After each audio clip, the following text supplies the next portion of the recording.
One of the universal experiences of being human is the unfortunate experience of being wronged.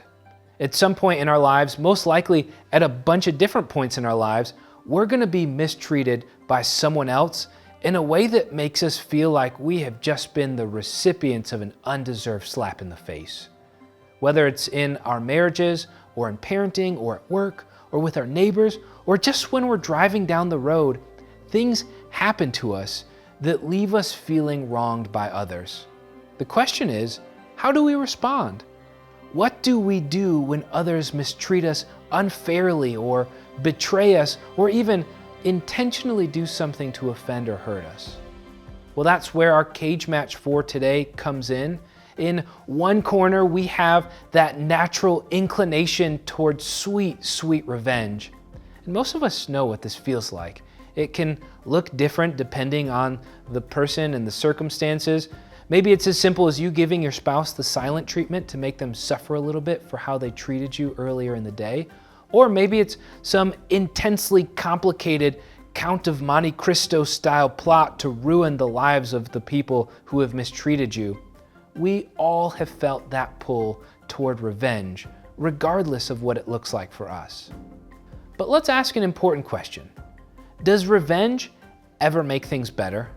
Does it improve relationships? Does it make our lives feel more fulfilling or make us feel better about ourselves? Well, maybe in some dark and twisted way we might think it will, but the evidence tends to show that it doesn't. Revenge usually does one of two things. First, it leads to escalation.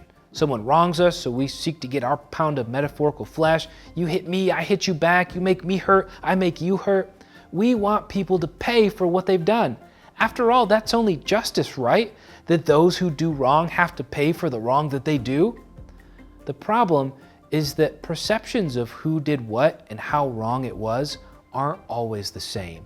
So you often get retaliation following retaliation, and it ends up like that good old saying that an eye for an eye leaves everyone blind. And even if this process of escalation isn't obvious, what you often find is a more subtle form of escalation, which we call resentment.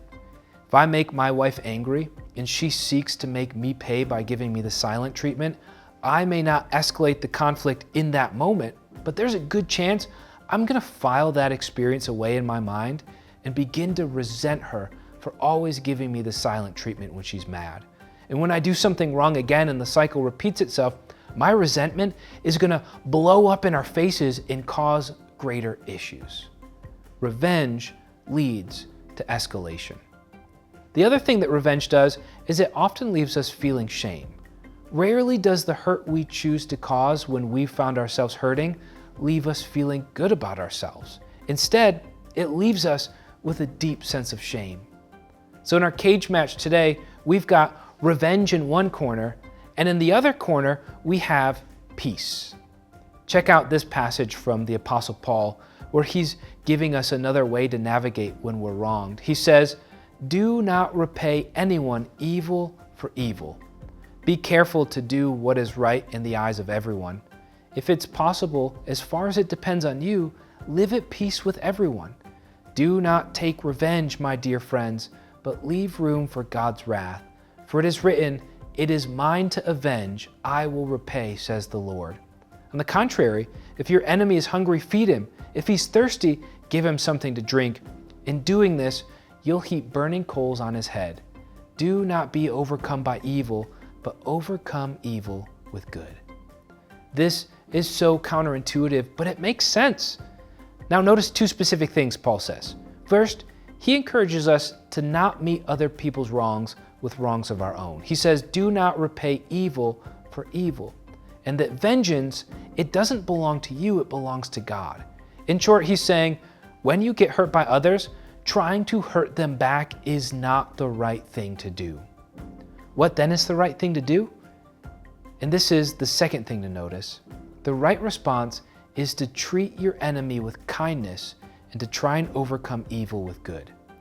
In short, Paul's saying, when I'm wronged, if my goal is to make someone pay for their actions, I'm just going to cause more grief. But if my goal is to live peaceably and to meet other people's wrongs with acts of love and goodness, that has the power to drastically change the outcome and direction of our relationships.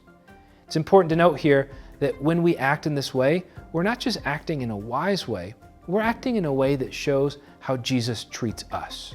And if you're a Christian, one of our goals in life is to be like Christ in all that we do. And Christ chose to love those who had wronged him with a self-sacrificial love that had the power to change our stubborn hearts. I hope today, as you discuss with your group the power of meeting evil with good, that you can see that God's way doesn't just make sense, but it has the power to transform your relationships. We'll see you next week.